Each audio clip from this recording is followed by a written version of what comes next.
안녕하십니까. 이제 랩뷰를 시작하시거나 랩뷰를 사용하고 있는데 좀 더 체계적으로 배우자 하신 분들께 조금이나마 도움을 드리기 위해서 정기적으로 랩뷰 관련된 동영상 강좌를 업로드하고 있는 랩뷰 마스터 유튜브 채널입니다. 이번 시간에는 이전 강좌에 이어서 데이터 로깅 프로그램의 구조를 디자인하는 두 번째 실습을 진행해 볼 텐데요. 이번 시간에는 이전 강좌에서는 이제 전체 프로그램을 운영하기 위한 프로젝트 파일 생성 및 사용자 인터페이스를 만들었다고 하면은 이번에는 전체적인 프로그램을 운영하기 위한 프로그램의 소프트웨어 구조를 설계를 해볼 텐데요. 우선 강의를 시작하기 전에 구독과 좋아요 그리고 알람 설정을 해주시면 영상을 제작하는 데 큰 힘이 되겠습니다. 그리고 관련된 실습 코드는 네이버 카페를 통해서 업로드하고 있으니 소스 코드가 필요하신 분들은 네이버 카페를 참고하시면 좋을 것 같습니다. 랩뷰를 사용하실 때 이제 대표적으로 많이 사용하는 그 디자인 패턴이 있습니다. 그 중에 하나가 오늘 소개해 드리려고 하는 생산자 소비자 디자인 패턴이 있는데요. 즉, 말 그대로 생산자 루프라고 하는 게 있고 소비자 루프라고 하는 게 있어서 생산자 루프에서는 사용자의 이벤트를 주로 처리하는 루프로 운영하겠고요. 그리고 소비자 루프 같은 경우는 생산자 루프에서 발생된 어떤 이벤트에 의해서 소비자 루프를 운영을 할 겁니다. 그래서 결국 생산자 루프와 소비자 루프 사이 간에는 서로 데이터를 이제 공유를 해야 되는데 데이터를 보내는 동기화하는 방법으로 큐를 사용합니다. 그래서 오늘 소개할 내용 같은 경우는 생산자 소비자 이벤트 구조를 사용할 텐데요. 블록 다이어그램 코드를 보시면은 두 개의 병렬 루프가 있습니다. 그래서 하나의 루프는 서브 다이어그램 라벨을 이제 표시를 했는데요. 사용자 이벤트를 처리하는 루프가 되겠습니다. 그래서 이 관련된 루프에서는 안에 이벤트 구조가 있어서 이벤트를 처리하는 동작을 수행하게 되겠고요. 그리고 이 아래쪽 루프 같은 경우는 기능을 수행하는 루프가 되겠습니다. 그래서 오늘은 이 아래쪽에 기능을 수행하는 루프에 대해서는 이제 코딩을 하지 않겠고 이 다음 강좌에 코딩을 할 텐데요. 그래서 두 개의 병렬 루프를 운영할 텐데 루프 간에 데이터를 전달하는 방법은 Q를 이용합니다. 그래서 Q를 사용하실 때는 항상 Q 얻기 함수를 이용해서 내가 Q를 통해서 전달하려고 하는 어떤 원소의 데이터 타입을 선언해 주셔야 됩니다. 그래서 저 같은 경우는 이 원소의 데이터 타입을 전체 메인 VI를 운영하기 위한 상태를 열거형 상수를 하나 만들 겁니다. 그래서 그게 타입적인 속성을 가지고 있는데요. main.ctr이라고 하는 하나의 사용자 입력 컨트롤러를 운영할 텐데 다음과 같이 열거형 컨트롤러 정의가 되어 있고 타입적인 속성을 가지고 있으면서 상태, 아이템은 initialize, 그 다음에 start, exit라고 하는 세 개의 상태를 정의를 했습니다. 그래서 q 얻기 함수를 이용해서 q를 통해서 데이터를 전달하고자 하는 원소의 데이터 타입을 다음과 같이 정의를 했고 다음으로는 원소를 Q에 추가라고 하는 함수를 이용해서 initialize라고 하는 아이템을 원소, 즉 Q에 추가를 시켰습니다. 그렇다고 하면은 이 관련된 동작에 의해서 VI가 실행이 될 때 이 기능을 수행하는 루프 쪽으로 Q를 통해서 initialize라고 하는 아이템이 전달이 됩니다. 그렇다고 하면은 이 아래쪽 기능을 수행하는 루프 같은 경우는 원소를 Q에서 제거라고 하는 함수를 이용해서 원소에 그러니까 Q에 원소가 추가가 되면은 그거를 디텍션해서 바로 원소를 이제 제거하면서 그 제거된 원소를 사용을 합니다. 그래서 VI가 실행이 될 때 다음과 같은 initialize라고 하는 아이템이 추가가 됨으로 인해서 여기에서 원소를 Q에서 제거라고 하는 함수를 통해서 initialize라고 하는 데이터를 얻게 되면은 케이스 구조 중에서 initialize 케이스가 수행이 됩니다. 그래서 initialize 케이스 같은 경우는 변수를 초기화하는 용도로 사용하는 케이스가 되겠고요. 참고로 start하고 exit 같은 경우는 start는 데이터 로깅을 하는 동작을 수행하는 케이스가 되겠고 그 다음에 exit 같은 경우는 프로그램을 종료하기 위한 케이스가 되겠습니다. 그래서 이 우측 하단을 보시게 되면은 이 아래쪽 while 루프를 정지하기 위한 정지 조건이 exit라고 하는 케이스에서만 이 while 루프의 정지 조건이 참이기 때문에 결국에는 사용자 이벤트를 처리하는 루프에서 exit 버튼에 대해서 원소를 추가를 하게 되면 Q에 추가를 하게 되면은 이 아래쪽 while 루프가 정지가 되는 동작을 수행하는 코드가 되겠습니다.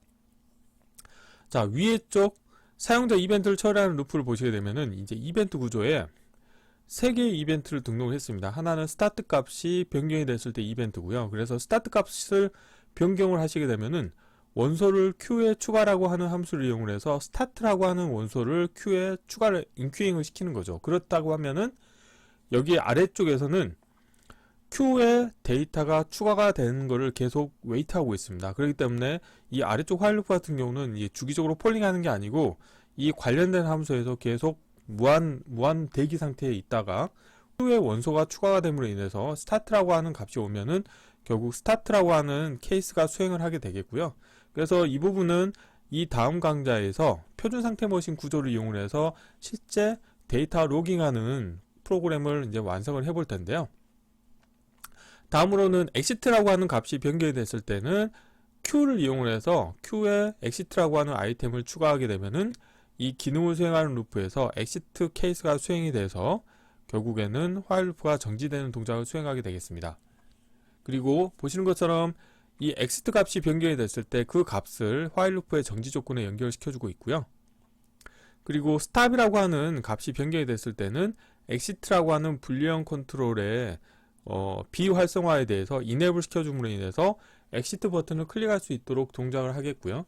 참고로 스타트 값이 변경이 됐을 때는 exit 버튼을 비활성화하고 회색으로 처리함으로 인해서 스타트 버튼을 클릭하면은 바로 exit 버튼을 클릭 못하도록 운영하는 코드가 되겠습니다.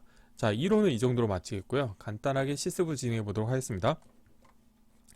자, 바탕화면에 이전 강좌에서 진행했던 코드를 가져왔고요. 자, 프로젝트 파일을 열겠고요. 자, 여기에서 우선 첫 번째로는 뭘 할 거냐면, 자, 컨트롤에서 마우스 오른쪽 클릭하신 다음에 새로 만들기에서 타입 정의를 정의하도록 하겠습니다. 자, 그래서 속성은 타입 정의 속성이 되겠고, 컨트롤 팔레트에서 실버에서 링 앤 열고형에서 열고형 실버를 하나 가져오시겠고요. 제가 라벨은 메인 상태라고 하겠습니다. 메인 상태라고 하겠고요. 그리고 마우스 오른쪽 클릭하신 다음에 아이템 편집에서는 아이템을 3개를 등록하겠습니다. 하나는 이니셜라이즈라고 하겠고요. 하나는 스타트, 하나는 엑시트라고 하겠습니다. 그래서 메인 vi 같은 경우는 이제 3개의 상태로 운영할 건데요. 자, 선택한 다음에 자리 맞춤을 가운데로 하겠고요. 자, 컨트롤 S를 누르신 다음에 제가 저장을 하겠습니다. main.ctl이라고 하겠습니다. 자, 이렇게 하겠습니다. 다음으로는 이제 메인 vi에 대해서 코드를 완성을 해볼 텐데요. 이전 강좌에 사용자 인터페이스에 대해서 정의를 했다고 하면은 이번 시간에는 블록 다이그램 코드를 완성을 해볼 텐데요. 블록 다이그램 코드는 이제 2개의 병렬 루프를 운영할 겁니다. 자, 함수 팔레트에서 우선 while 루프를 하나 가져오겠고요. 자, 서브 다이그램 라벨을 표시하도록 하겠습니다. 그래서 사용자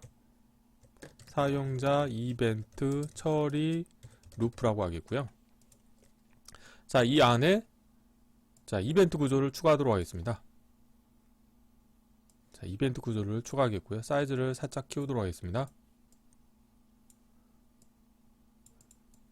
자, 이렇게 하시겠고요. 다음으로는 이제 아래쪽에도 하나의 while 루프를 만들도록 하겠습니다. 자, while 루프를 하나 정의하도록 하겠고요. 여기서 서브 다이그램 라벨을 보이게 하겠고요. 자, 기능 수행 루프라고 하겠습니다.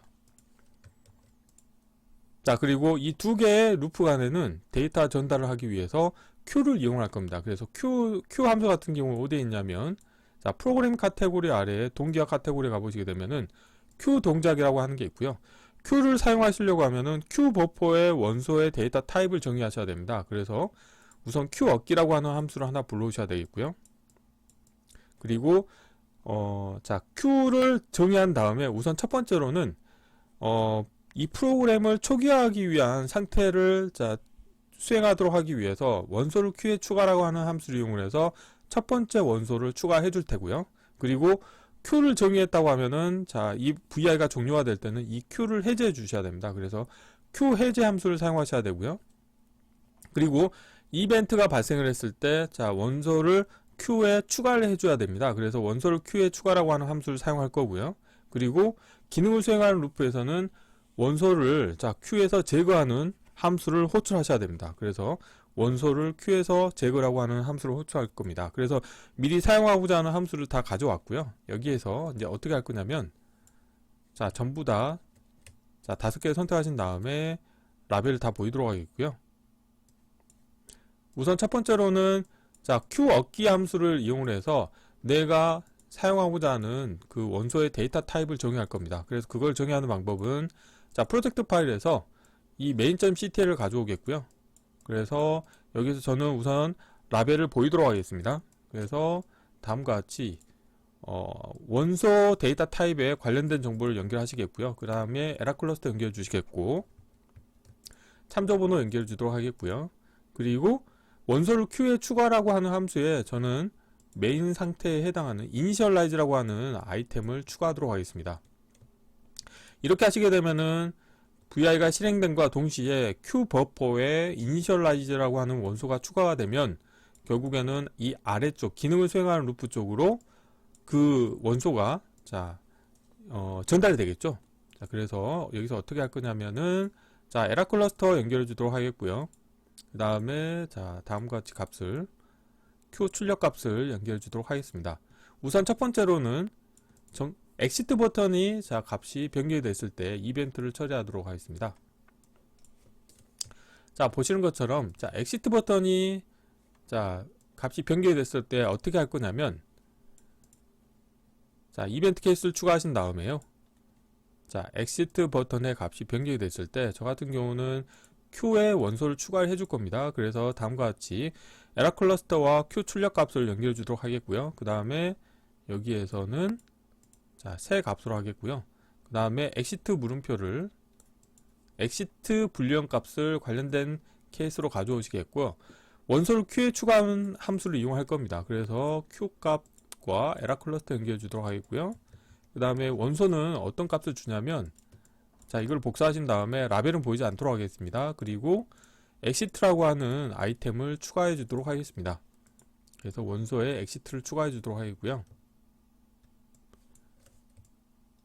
자, 그리고 새 값을 화일 루프의 정지 조건에 연결해 주도록 하겠습니다.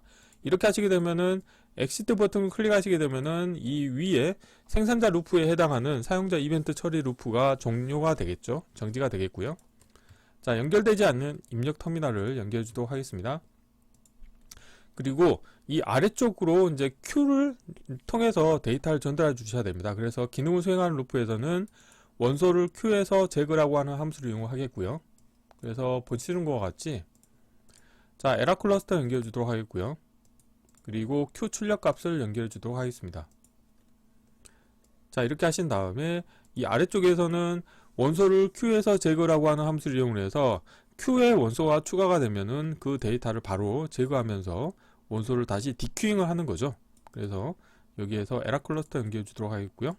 그리고 케이스 구조의 입력 선택자로는 원소 값을 연결해 줍니다. 그러면 여기에서 원소의 데이터 타입이 열거형 상수로 되어 있죠. 그렇기 때문에 케이스 구조에 이제 이니셜라이즈하고 스타트라고 하는 케이스가 생성이 됐고요.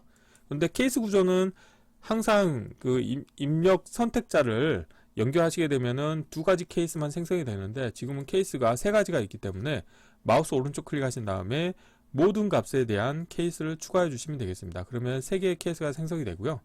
여기서 이제 어떻게 할 거냐면은, 자, 화일 루프의 정지 조건 같은 경우는, 자, 엑시트 케이스인 경우만 정지시켜 주셔야 되겠죠. 그래서, 자, 상수를 하나 만드시고요. 관련된 값을 스타트일 때는 거짓, 그 다음에 엑시트일 때는 참으로 해주시면 되겠고요. 그리고 이니셜라이즈일 때도 거짓으로 해주시면 되겠습니다.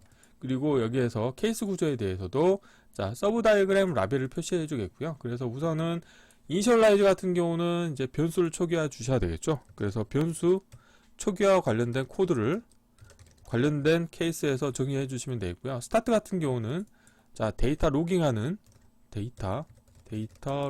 기능을 구현하셔야 됩니다. 그런데 관련된 기능은 표준 상태 머신 구조로 운영할 거고요. 그래서 이거는 이 다음 강좌에서 실습을 진행해 보도록 하겠습니다. 그리고 엑시트 같은 경우는 이제 프로그램을 종료하기 위한 동작을 수행하시면 되겠습니다. 자, 이렇게 하시면 되겠고요. 자, 그러면 여기에서 변수를 초기화하는 동작을 수행하는 것과 관련돼서 다음과 같이 디스플레이라고 하는 자, 인디케이터와 엑시트라고 하는 자, 불리언에 대해서 지금 속성을 주고 있죠. 그러면 똑같이 해보도록 하겠습니다. 처음에 자, Q를 정의하신 다음에 Q의 원소를 initialize라고 하는 원소를 추가했기 때문에 관련된 VI는 바로 이 아래쪽에 자, initialize라고 하는 케이스가 수행이 됩니다. 그래서 우선 첫 번째로 initialize에서 어떻게 할 거냐면은 디스플레이에 대해서 자, 생성의 프로퍼티 노드의 히스토리 데이터를 하나 불러오신 다음에 수기로 변경하시겠고요. 에라 클러스터 연결해 주도록 하겠고, 자, 관련된 부분에 대해서 상수를 하나 만들도록 하겠습니다. 그리고 자, 엑시트 불리언 컨트롤에 대해서도 자, 생성의 자, 프로퍼티 노드의 비활성화에 대해서 자, 쓰기로 변경하신 다음에 자, VI가 실행이 될 때는 이전 컨디션이 만약에 비활성화에 회색으로 처리가 되었다고 하더라도 VI가 다시 실행이 되면은 무조건 엑시트 버튼이 활성화되도록 운영하시면 되겠습니다. 자, 그리고 여기에서 지금 보면 실행 버튼이 깨졌는데, 실행 버튼이 깨진 이유는 뭐냐면 Q를 정의했다고 하면은 VI가 종료가 될 때는 또 Q를 해제해 주셔야 됩니다. 그래서 자, 여기에서 자, 에라 클러스터를 연결을 해 주시겠고요. 자, Q 해제 함수에 연결을 해 주도록 하겠습니다. 자, 그리고 관련된 부분에 Q 정보를 자, 이 부분을 약간 왼쪽으로 옮기도록 하겠고요. 화일 루프 안에 통해서 전달해 줄 수도 있지만, 그럴 경우에는 각각의 케이스에서 이 관련된 와이어를 정의해 주셔야 되기 때문에 바깥쪽으로 돌려서 연결해 주시면 좋을 것 같습니다. 자, 이렇게 하시게 되면 실행 버튼이 활성화가 됐고요. 자, 그러면 여기에서 마저 구현을 해볼 텐데요. 자, 여기에서 자, 스탑 값이 변경이 됐을 때 이벤트를 한번 구현하도록 하겠습니다. 여기에서 이벤트 케이스 추가하신 다음에요. 스탑 값이 변경이 됐을 때는 이제 어떤 동작을 수행하게 되냐면, 자, 여기에서 화일 루프의 정지 조건은 거짓으로 하겠고요. 이 엑시트에 대해서 자, 스탑 버튼을 클릭하시게 되면은 자, 버튼을 클릭할 수 있도록 그 비활성화에 대해서 이네이블 시켜줄 겁니다. 그러면은 버튼이 활성화가 돼서 사용자가 버튼을 클릭할 수 있게 하겠고요. 여기에서 자, 이벤트 케이스를 추가하신 다음에 스타트 값이 변경이 됐을 때 이벤트를 처리할 텐데요.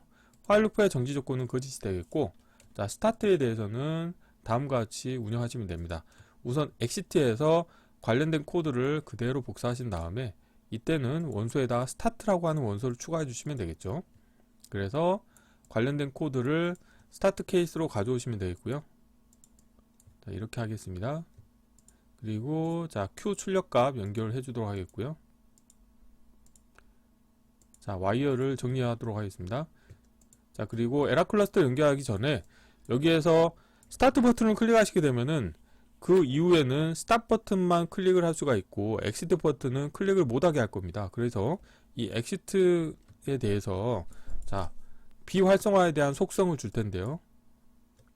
자, 여기에서 디세이블하고 그레이 아웃으로 표시하도록 하겠습니다. 자, 이렇게 하시게 되면은 스타트에 대해서도 자, 완성이 됐고요. 그리고 관련된 케이스에 이 스타트 불리언 컨트롤을 자, 배치해 주시면 되겠습니다. 자, 그리고 컨피그레이션하고 디스플레이 같은 경우는 추후에 이 스타트라고 하는 동작이 수행이 될 때 운영하도록 하시면 되겠습니다. 자, 이렇게 하시게 되면은 코드가 다 완성이 됐고요. 자, 그러면은 실제 동작이 잘 되는지 확인해 보도록 하겠습니다. 확인하는 방법은 이렇게 해도 될 것 같아요. 자, 이 부분에서 인디케이터를 하나 만들도록 하겠습니다. 그래서 인디케이터를 하나 만드시겠고요. 자, 프론트 패널에서 관련된 정보를 자, 표시하도록 하겠습니다. 자, 컨트롤 팔레트 필요 없으니까 닫겠고요. 자, 프로젝트 파일을 아래로 내리겠고, 자, VI를 실행하시게 되면은 우선적으로 이 Q에 자, 원소가 initialize라고 하는 원소가 추가가 되죠. 그렇기 때문에 이 기능을 수행하는 루프가 한번 수행이 됩니다. 그래서 이 원소에는 initialize라고 하는 값이 표시가 될 거고요. 이 경우에는 이 initialize 케이스가 수행이 되기 때문에 exit 버튼에 대해서 자, 활성화가 될 겁니다. 예를 들어서 제가 실행을 하기 전에 exit에 대해서 자, 프로퍼티에서 비활성화시키고 회색을 처리하도록 운영했습니다. 자, 이 상태에서 한번 실행을 해볼게요. 자, 실행을 하시게 되면은 엑시트 버튼이 다시 활성화가 되어 있고, 그 다음에 이 기능을 수행하는 루프 쪽에서 원소를 Q에서 제거라고 하는 함수의 출력 원소 값이 initialize라고 표시가 되는 것을 확인하실 수가 있습니다. 자, 이 상태에서 스타트 버튼을 클릭하시게 되면은 Q에 스타트라고 하는 원소가 추가가 되기 때문에 이 아래쪽에는 스타트 케이스가 수행이 되겠죠. 그리고 엑시트 버튼에 대해서는 비활성화를 시키고 회색화를 하기 때문에, 자, 클릭을 하시게 되면은 엑시트 버튼은 비활성화가 됩니다. 그리고 원소는 스타트가 되고요. 그리고 스탑 버튼을 클릭하시게 되면은, 스탑을 클릭하시게 되면은 이 부분이 다시 활성화가 되는 거죠. 그리고 스탑 버튼을 클릭했을 때는 별도로 기능을 수행하는 루프 쪽으로는 원소를 전달하고 있지 않기 때문에 아래쪽은 계속 원소 값은 스타트를 유지하고 있는 상태가 되겠습니다. 그리고 엑시트 버튼을 클릭하시게 되면은 이때는 엑시트라고 하는 원소를 전달하기 때문에 이 아래쪽에는 화일 루프가 정지가 되겠죠. 그래서 이 위 화일 루프 같은 경우도 정지가 될 거고요. 아래쪽도 정지가 돼서 결국에는 VI가 정지가 되는 동작을 수행하게 되겠습니다. 자, 엑시트를 누르시게 되면은 VI가 정지가 되죠. 자, 그래서 이번 시간에는 이전 강좌에 이어서 이제 데이터 로깅 프로그램을 운영하기 위한 소프트웨어의 구조로 생산자 소비자 디자인 패턴을 이제 적용하는 방법에 대해서 간단하게 실습을 해 보았습니다. 그래서 저 같은 경우는 이 메인 VI에 대해서 프로그램을 운영하기 위해서 상태를 initialize, start, exit라고 하는 세 개의 상태를 정의를 해서 Q를 이용을 해서 VI가 실행됨과 동시에 initialize라고 하는 케이스가 수행이 됨으로 인해서 관련된 프로그램의 사용자 인터페이스를 이제 어떤 초기화 시켜주는 그런 동작을 수행하게 운영할 거고, 스타트 버튼을 클릭하시게 되면은 데이터 로깅하는 기능을 수행하도록 운영할 건데, 그거는 이 다음 강좌에서 실습을 진행할 거고요. 그 다음에 엑시트 버튼을 클릭하시게 되면은 VI가 정지가 되도록 운영하는 코드를 구현해 보았습니다. 이번 강좌는 이상 마치겠습니다. 감사합니다.